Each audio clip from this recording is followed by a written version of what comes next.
쌀이 울타리에 와주셔서 고맙습니다.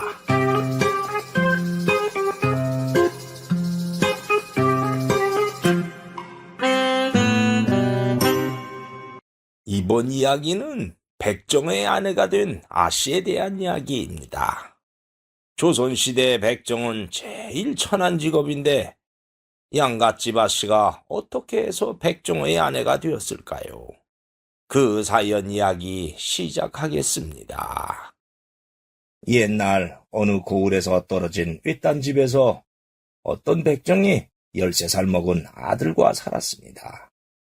아들의 이름은 박춘쇠였습니다. 그런데 춘쇠는 시간이 날 때마다 땅에다가 막대기로 글씨를 쓰고 읽는 것을 좋아하는 것이었습니다. 자왈, 여기 한자가 이거니까. 춘쇠는 고을에 있는 서당에 가끔 심부름을 갔는데 훈장이 학동들을 가르치는 것을 엿보고는 했습니다. 그런데 춘쇠는 그것을 외우고 알아들어 집에 와서 글 쓰는 연습을 하는 것이었습니다. 에이, 저놈이 또 저 짓을 하네. 야, 이놈아, 우리 같은 천한 백정은 아무리 공부를 해도 과거 시험을 칠 수가 없어. 그래서 평생 천하게 살 수밖에 없는데 웬 글 쓰는 짓거리를 하는 게야? 하지만 아버지, 저는 글 쓰는 게 재미있단 말이에요. 에이, 저놈이 자이자. 춘쇠가 고집을 꺾지 않자 아버지는 걱정이 이만저만이 아니었습니다. 그러던 어느 날 서당에서 이것저것 허드렛 일을 할 사람이 며칠 동안 필요하다고 연락이 와서 아버지는 춘쇠를 보냈습니다. 춘쇠는 서당에서 일을 하는 틈틈이 학동들이 글 공부하는 것을 엿보고 시간이 한가해지면 마당에다 글을 쓰며 익히고는 했습니다. 자왈, 여기 한자가 이거니까. 이거다. 그런데 훈장에게는 외동딸 수연낭자가 있었습니다. 수연낭자도 춘쇠와 비슷한 나이였지요. 수연낭자는 지나가다가 춘쇠가 천자문에 글을 읽고 쓰는 것을 보고 놀랐습니다. 아니, 너는 백정인데 어찌 글을 아느냐? 이 서당에 올 때마다 학동들이 글 공부하는 것을 엿보고 따라한 것입니다. 그 말에 수연낭자는 깜짝 놀랐습니다. 엿보고 따라하는 것으로는 글의 수준이 너무 높았던 것입니다. 그래. 그러면 내가 천자문 중에서 하나 묻겠다. 여모정렬 남효재량이라는 말이 있는데 그 뜻을 아느냐? 그러자 춘쇠는 막대기로 땅바닥에 글을 쓴 뒤 이렇게 말했습니다. 예, 여자는 정조를 굳게 지키고 행실을 단정히 해야 하고 남자는 재능을 닦고 어진 것을 본받아야 한다는 뜻입니다. 수연은 춘쇠의 탁월한 해석과 뛰어난 글씨에 놀라며 감탄했습니다. 정말 대단하구나. 수연 낭자는 춘쇠에게 관심이 갔고 그 후 둘은 시간이 날 때마다 뒷곁에서 글짓기 겨루기도 하고 대화를 나누기도 했지요. 그렇게 날짜가 흐르자 수연은 춘쇠의 영특함이 안타까워 아버지인 훈장에게 가서 말했습니다. 아버님, 춘새는 백정리를 하고 살 사람이 아니에요. 춘새의 글재주가 너무 안타까워요. 허드렛 일은 그만 시키고 글을 가르쳐주세요. 네 뜻은 잘 알겠다. 하나, 나도 이 서당을 꾸려나가야 하는데 무료로 글을 가르치면 서당 운영이 어려워. 그렇게는 하지 못하니 그리 알고 있거라. 아버지! 수연은 아버지가 거절하자 절망감에 가슴이 내려앉는 것 같았습니다. 그동안 춘쇠를 좋아하는 마음까지 생겨버렸기 때문이었습니다. 춘쇠도 수연 낭자에게 마음이 있었지만 천한 백정 신분이라 감히 감정을 보인다는 건 꿈도 꾸지 못할 일이라 속으로만 담고 있었지요. 어쨌든 그래서 춘쇠는 서당 일을 다 마치고 집으로 돌아갔습니다. 그러던 어느 날이었습니다. 춘쇠가 산고개를 넘어오는데 어떤 낭자가 다리를 붙들고 비명을 지르고 있는 것이 아닙니까?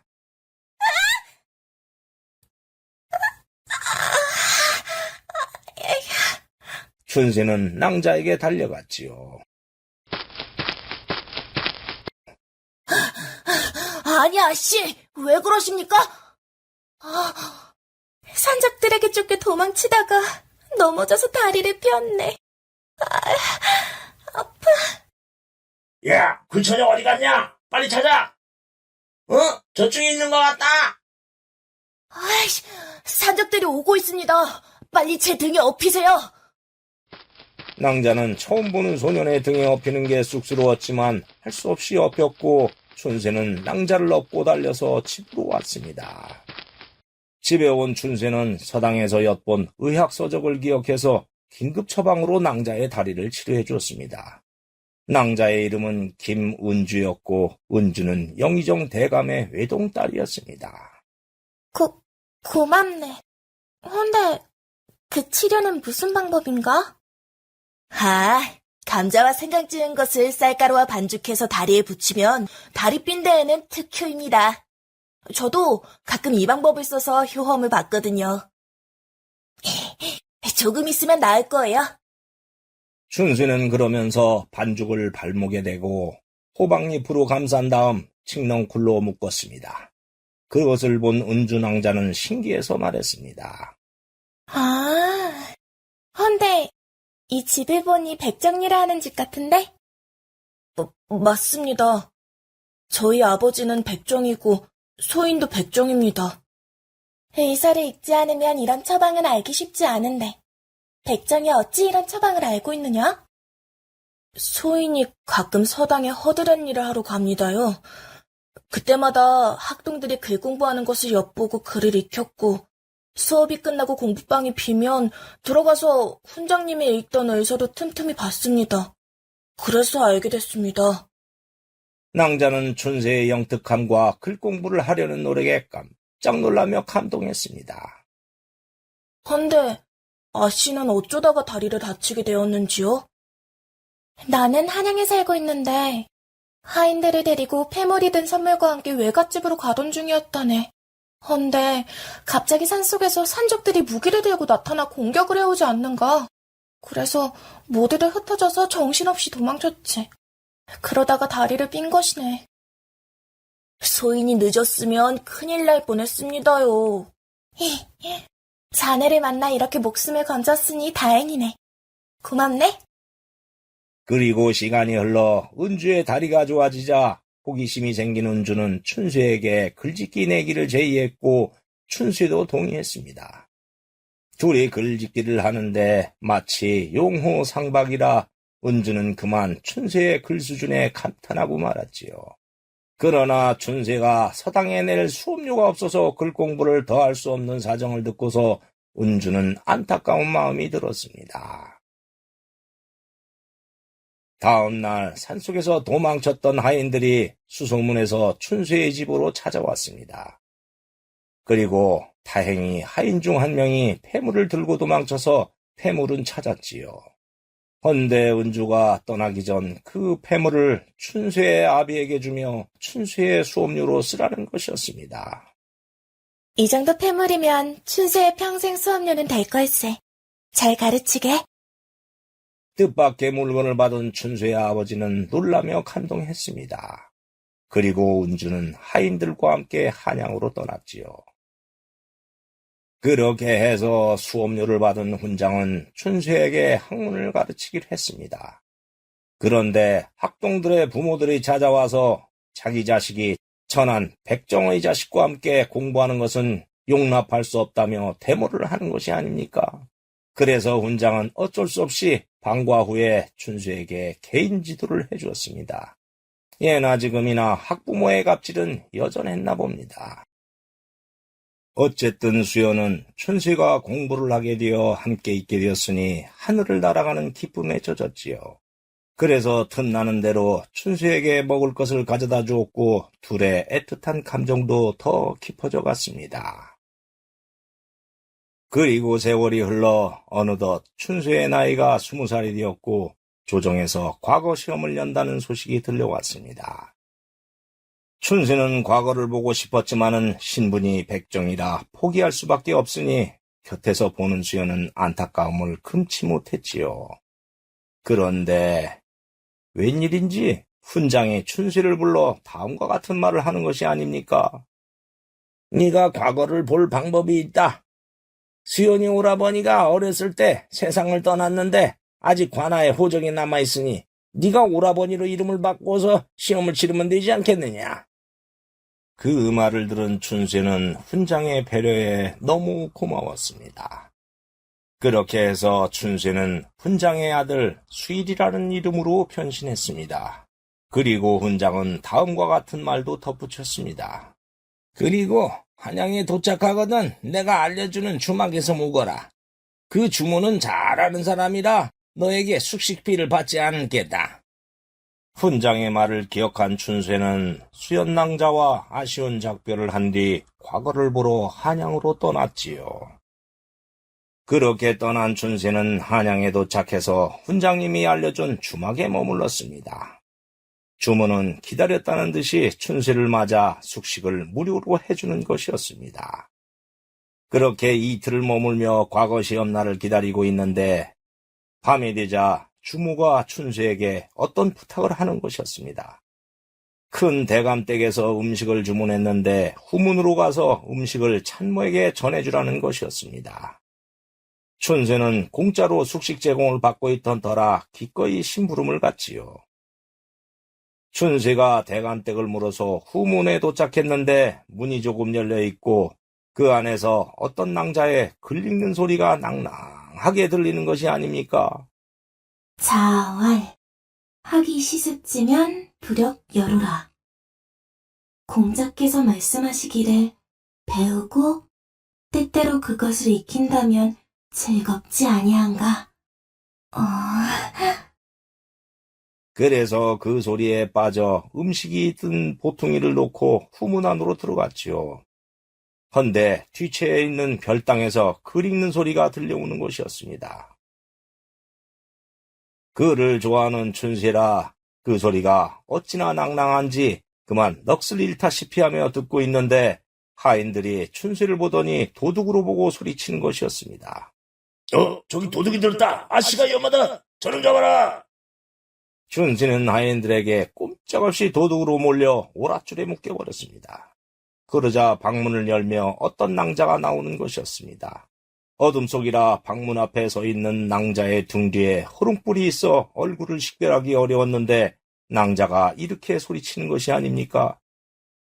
너는 누구인데 감히 우리 집에 도둑질을 하려고 왔느냐? 나는 도둑질하러 온 것이 아니오. 이 집에 음식을 전하러 왔다가 아녀자의 책 읽는 소리가 너무 낭낭해서 그 소리에 빠져들어왔던 것이오. 닥쳐라. 뻔한 거짓말에 속을 줄 아느냐? 네가 글을 잘 안다면 네 말을 믿겠다. 글을 잘 아느냐? 아는 만큼은 알고 있어. 그래. 그럼 지금부터 내가 말하는 글이 무슨 뜻인지 말해보거라. 낭자는 그러면서 한자에 운을 띄워 말했고 춘쇠는 막힘없이 그 뜻과 유래를 줄줄 말해주었습니다. 그러자 낭자는 끄덕이더니 이렇게 말하는 것이었습니다. 하나도 틀리지 않는 걸 보니 진짜인 것 같구나. 그때 문 밖에서 하인이 음식이 든 보퉁이를 들고 와서 진짜라고 말했습니다. 그러자 낭자는 춘쇠를 풀어줬습니다. 그렇게 한바탕 난리를 치른 춘쇠는 이틀 후에 과거 시험을 치렀습니다.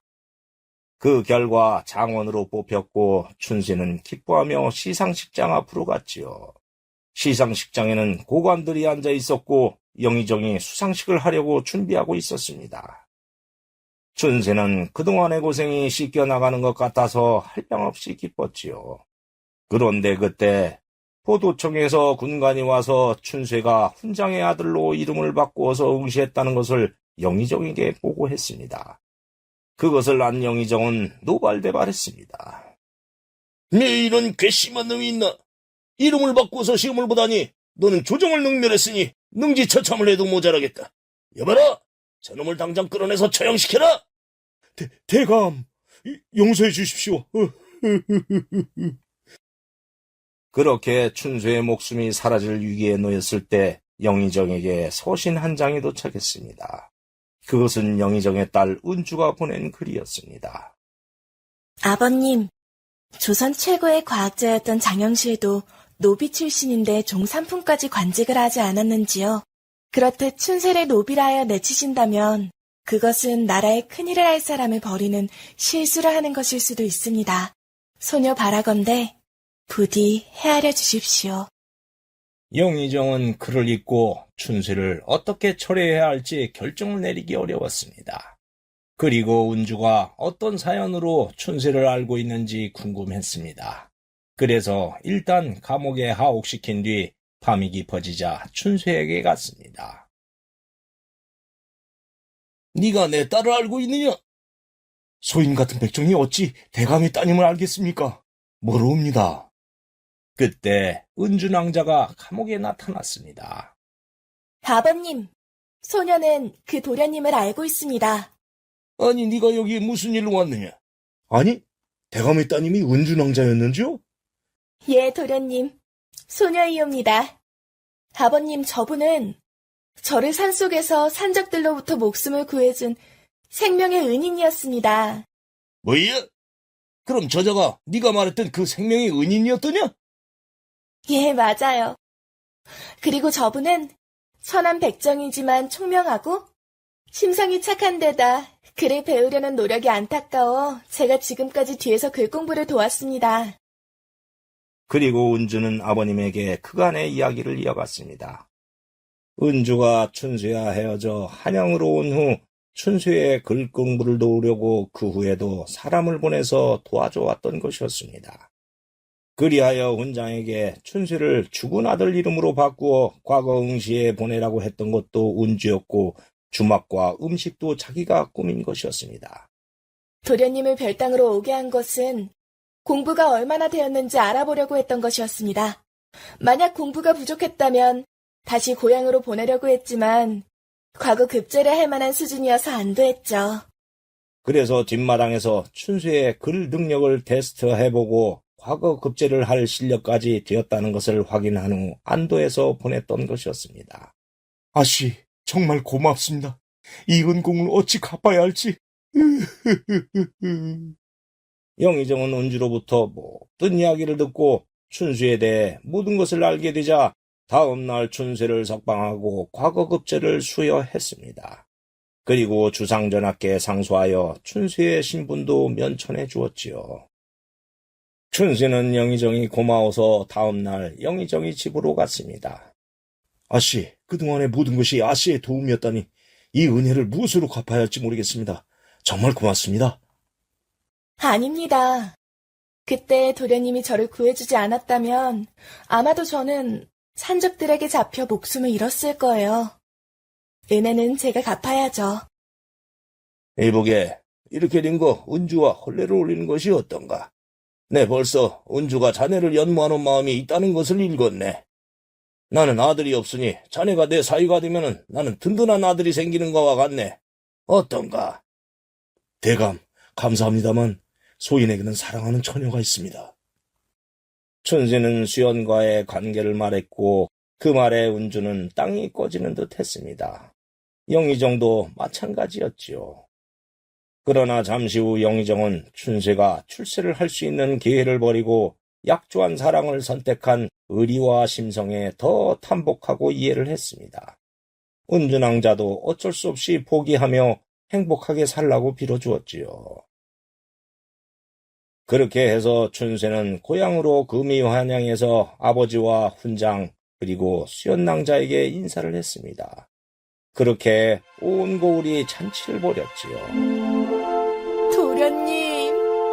아씨!